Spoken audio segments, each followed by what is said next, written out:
देखही में लागे लुची हतारी पूरे शहर का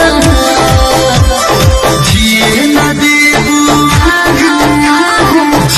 न देबू कहीं पतर को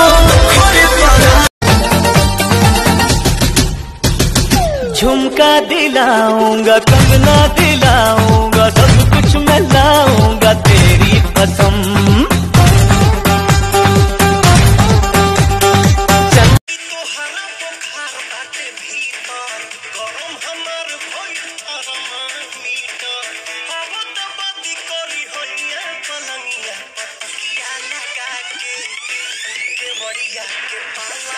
जवानी छुपाओगी रानी, कबारों को कितना सताओगी रानी, कभी तो किसी की दुल्हनिया बनोगी, मुझसे शादी करोगी।